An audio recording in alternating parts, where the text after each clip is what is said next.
Ang mabuting balita ng Panginoon ayon kay San Lucas. Noong panahong iyon, bumaba si Jesus kasama ang 12 at tumayo sa isang patag na lugar. Naroon ang marami sa kanyang mga alagad at ang napakaraming tao buhat sa Judea at Jerusalem at sa mga bayan sa baybaying dagat ng Tiro at Sidon. Tumingin si Jesus sa mga alagad at kanyang sinabi, "Mapalad kayong mga dukha sapagkat ang Diyos ang maghahari sa inyo. Mapalad kayong mga nagugutom ngayon sapagkat kayo'y bubusugin. Mapalad kayong mga tumatangis ngayon sapagkat kayo'y magagalak. Mapalad kayo kung dahil sa Anak ng Tao kayo'y kinapupuotan, ipinagtatabuyan at inaalimura ng mga tao, at pati ang inyong pangalan ay kinasusuklaman. Magalak kayo at lumukso sa tuwa kung ito'y mangyari, sapagkat malaki ang inyong gantimpala sa langit. Gayon din ang ginagawa ng kanilang mga ninuno sa mga propeta. Ngunit sa aba ninyong mayayaman ngayon, sapagkat nagtamasa na kayo ng kaginhawahan. Sa aba ninyong mga busog ngayon, sapagkat kayo'y magugutom. Sa aba ninyong nagsisitawa ngayon, sapagkat kayo'y nagdadalamhati at nagsisitangis.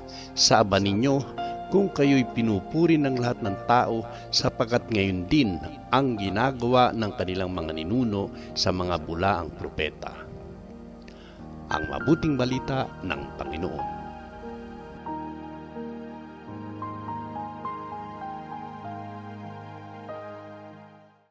Mapagpalang araw po sa ating lahat, mga kapatid. Narito na naman po tayo upang magnilay sa ating mabuting balita.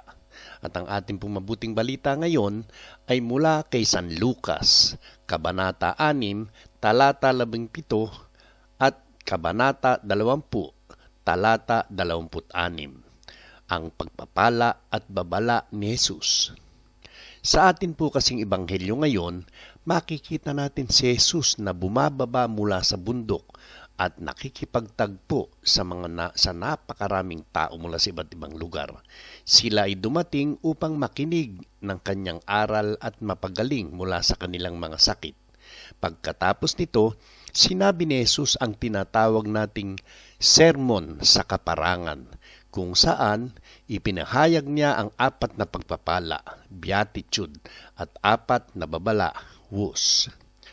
Isa-isahin po natin ang 4 na pagpapala. Una po, pinagpala ang mga dukha sapagkat kanila ang kaharian ng Diyos. Pangalawa po, pinagpala ang mga nagugutom ngayon sapagkat sila'y bubusugin. Pangatlo, pinagpala ang mga tumatangis ngayon sapagkat sila'y magagalak. At ang pang-4, pinagpala kayo kung kayo'y kapuutan, itakwil at usigin dahil sa Anak ng Tao, sapagkat dakila ang inyong gantimpala sa langit.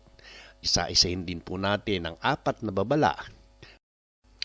Una po, sa aba ng mayayaman sapagkat natanggap na nila ang kanilang gantimpala.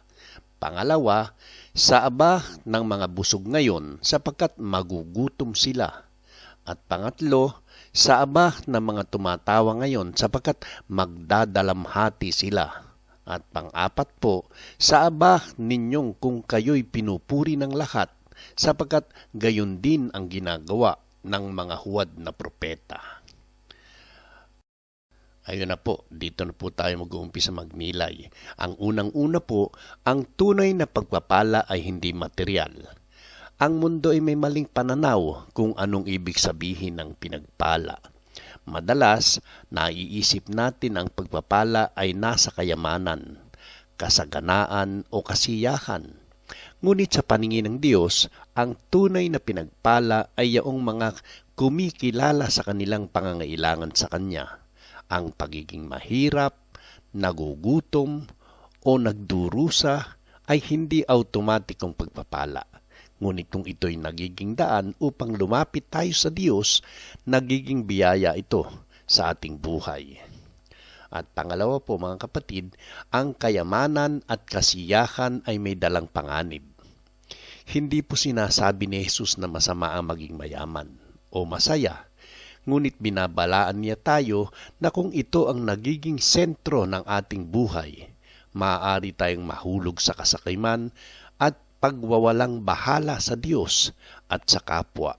Kung ang kayamanan ay nagiging dahilan upang makalimutan natin ang Panginoon at maging makasarili, ito ay nagiging hadlang sa ating tunay na kaligayahan. Pangatlo po, ang tunay na kaligayahan ay matatagpuan sa Diyos. Ayun. Ang apat na pagpapala ay nagpapakita na ang kaharian ng Diyos ay kabaliktaran ng makamundong pananaw. Ang mundo ay masasabing maging mayaman ka para masaya. Ngunit si Jesus ang nagsasabing mapalad ang mga dukha sapagkat kanila ang kaharian ng Diyos. Ang mundo ay nagsasabing iwasan ang paghihirap. Ngunit si Jesus ay nagsasabing mapalad ang mga nagdurusa sapagkat sila'y aaliwin. Dito natin makikita na ang tunay na kagalakan ay hindi nakasalalay sa mga bagay na panlabas, kundi sa ating malalim na ugnayan sa Diyos. Ang pang-apat po, ano ang dapat nating pinahalagahan? Mahalaga para sa atin na suriin ang ating puso. Ano ang mas mahalaga sa atin? Ang pansamantalang yaman at papuri ng mundo o ang walang hanggang gantimpala sa langit? Hinahanap ba natin ang tunay na kahulugan ng buhay sa Diyos o abala tayo sa makamundong bagay? Paano po natin maipapamuhay ang ebanghelyong ito? Maging kontento at mapagkumbaba. Huwag nating ipagmalaki ang ating yaman, tagumpay o kasikatan. Sa halip, gamitin natin ang ating yaman at kakayahan upang makatulong sa iba. Pangalawa, magtiwala sa Diyos sa gitna ng pagsubok. Kapag tayo ay nagdurusa o dumaraan sa pagsubok, tandaan natin na ito ay may layunin. Maging matatag at ipagkatiwala natin ang lahat sa Diyos. Huwag magpadala sa papuri ng mundo. Ito po ang pangatlo. Ang layunin natin sa buhay ay hindi upang mapuri o magpasikat, kundi upang maglingkod sa Diyos at sa kapwa. Manalangin tayo, mga kapatid.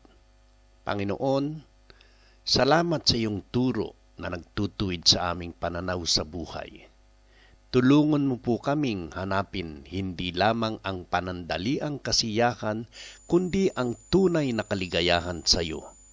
Turuan mo kaming maging mapagpakumbaba, matulungin, at laging nagtitiwala sa iyong mga pangako. Huwag mo po kaming hayaang mahulog sa bitag ng kasakiman, kayabangan, at kasikatan.